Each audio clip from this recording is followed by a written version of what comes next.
Hi, lovely to have you here. Welcome to the Electro Revolution channel. My name is Michael and I'm a car and tech enthusiast. In this episode, we're doing the camping in the BYD Seal Premium Edition that I've got. Now, in this particular vehicle, we're actually sleeping in it. So if you haven't watched the first two episodes, this is the third of the series, I really invite you to go watch those first two where I cover all the initial trip up there, how we set up the campsite. I show you around in the campsite a little bit, and the night of sleep. In this particular episode, what we're going to cover is the summary of the camping trip all up, how we're going to talk about the zero EV travel costs that are part of this EV trip, because it was only a 2-hour drive and that's easy to do in the BYD Seal without having to use a public charger.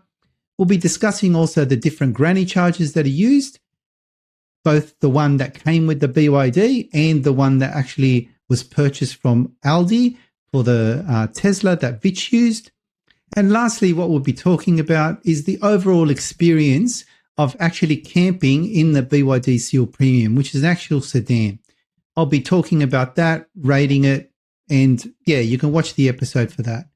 The final thing I would say is we are going to do this stuff quite regularly, but the next time I'll be actually using the BYD Atto 3.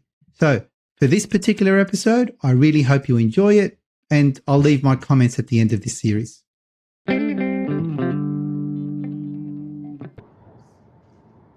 Now we're headed back to Sydney.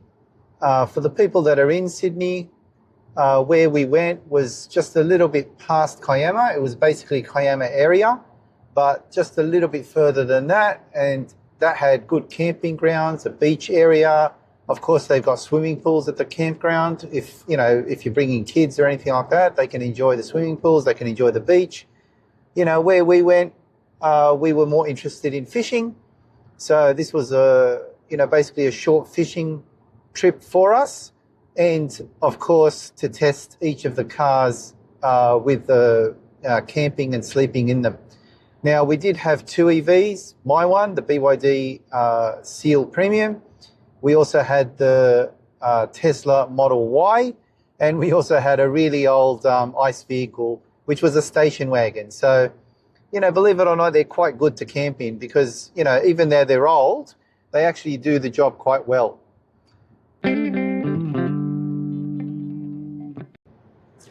Now, because this is an EV channel, I can't get past the fact that, while we were there, I was plugged in the entire time.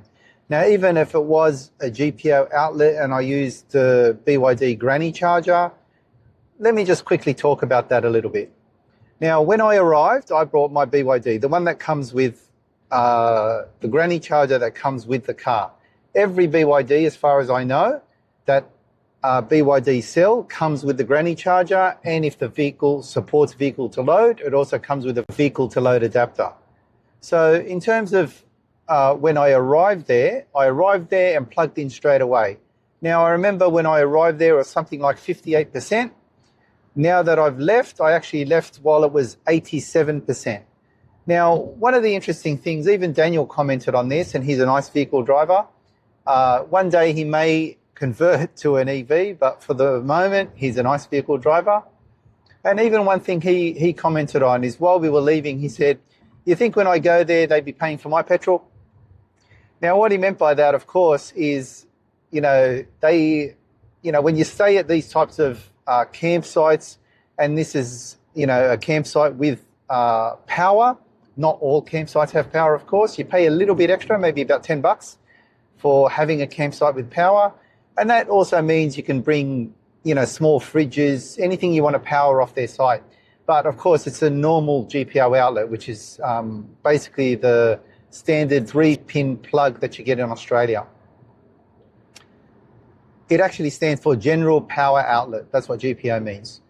So nevertheless, as I was saying, I plugged in, and by the time we left, I plugged out, and I had, about 30%?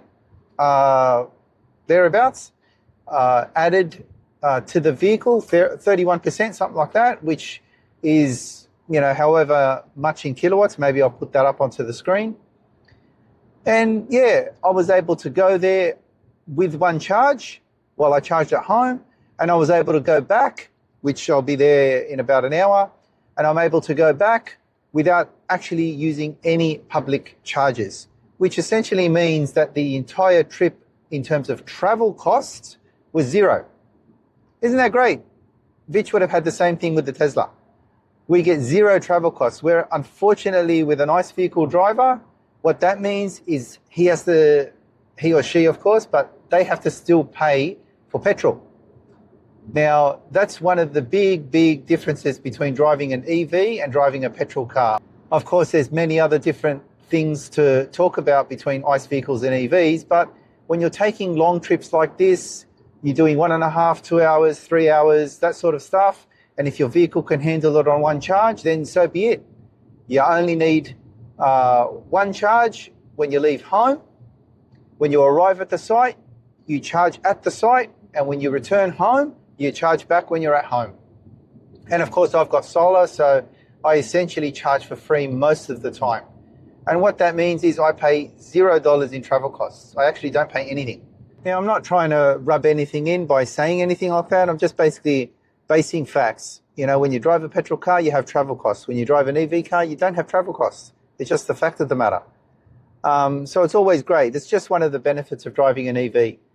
And, you know, we do look for sites that actually give us that charging facility. You know, some camping sites actually give you Tesla chargers or faster AC charging than the 1.5 or 1.4 or 1.7 charging speeds that we get.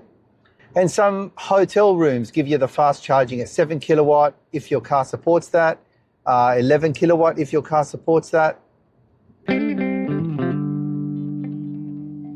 So one other thing I'd like to mention about the granny chargers that were brought to the campsite, like I brought the one supplied with BYD. Now, as I understand it, BYD supply these granny chargers for all of the BYD vehicles sold, I believe internationally even.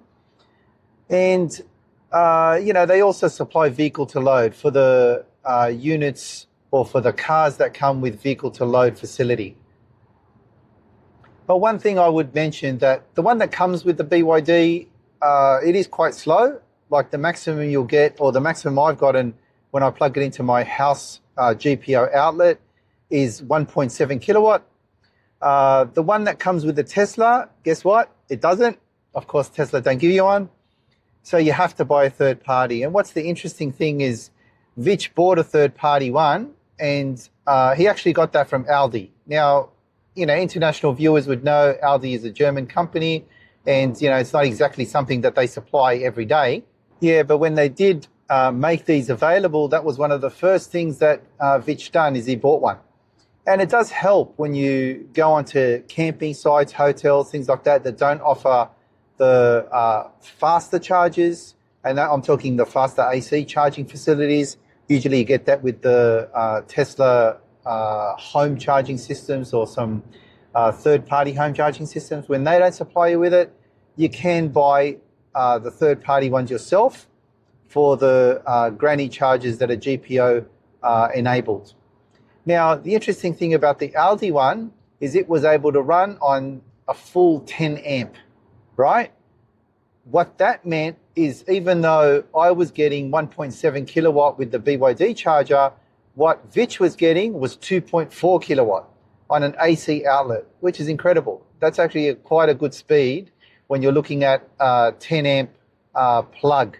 Now, of course, you can push 15 amps in AC, but of course you need specialized cabling for that, even if you're using an extension cable or something like that. So it's not common to have a 15 amp outlet, but it is more common to have a 2.4 kilowatt 10 amp facility with your granny charger. So that, I guess, is the big difference. I think he got it for about $200 for that AC charger. But if, you know, you're in the market for something like that and you don't have one, especially as a Tesla driver, then certainly I would recommend something like that, which is a faster granny charger than you would get in your normal or typical BYD purchase. So the questions now, how was the sleep? Was it good? Would I recommend it? And those types of things. So yeah, look, for the sleep during the night, it wasn't actually too much of a drama. Only one time I remember I tried to turn and my legs hit the top, as you can see where the back there is. My legs just hit the top of the boot area, which made it very difficult during that time to actually perform the turn, and it kind of woke me up. But other than that, no, it was actually quite a comfortable sleep. The climate control was fantastic, wasn't a problem at all. The air conditioning worked and did what it needed to do. For a single person in an emergency, yes, you could do it. For two people, absolutely not. It's not something that has enough room. I mean, there's just enough room for one person to actually sleep in here in an emergency. Would I recommend it for camping? Most probably not, because it is a sedan and it's quite cramped. As I said, for an emergency, it's no problem. You know, I would rate it overall, I guess, a 5 or 6 out of 10. And that's not to say it's a bad experience. It was actually quite a good experience, and I slept well during the night. It wasn't a problem like some others I've seen where they've actually had a terrible night. No, it was actually a very good night, but not exactly the most comfortable type of camping experience. Like, I think if you were to do this properly, you would need an SUV. Now, as I mentioned, Vich bought his Tesla Model Y.